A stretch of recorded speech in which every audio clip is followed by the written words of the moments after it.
లోకేష్కి ఏం తెలుసా ఇంటికాడ పప్పు తినేవాడికి వచ్చి చూడమాను లేదు వాళ్ళు ఎవరుంటే వాళ్ళ ఏజెంట్లు ఎవరుంటే ఎక్కడికొచ్చి చూడమాను వాళ్ళ ఏజెంట్లు వచ్చి ఏడ మేరమెట్లు అద్దంకి నియోజకవర్గం మేరమెట్లు వాళ్ళ ఏజెంట్లు వచ్చి చూడమాను ఊరక పప్పు తినేవాడికి ఏం చెబుతాము పనికిరాడు రెడ్ బుక్ లో రాస్తా అంటాడు రెడ్ బుక్ అర్థం తెలుసా రెడ్ బుక్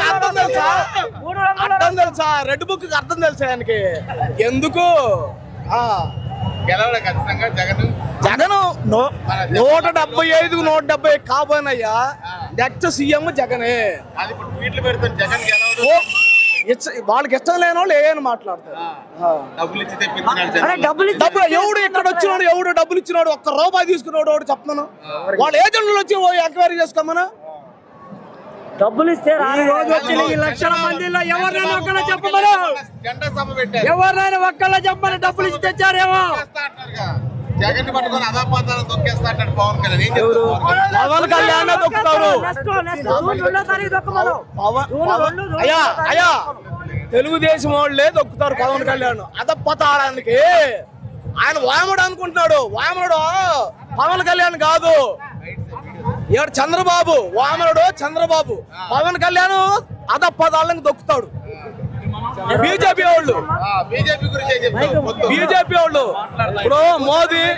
అమిత్ షా అయ్యా మోదీ అమిత్ షా ఇప్పుడు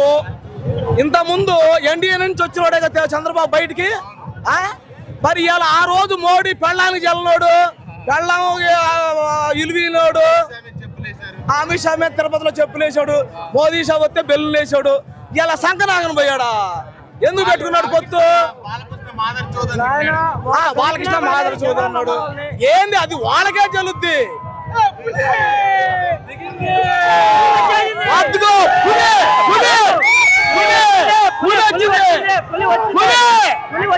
సింహం సింగిల్ గా వచ్చింది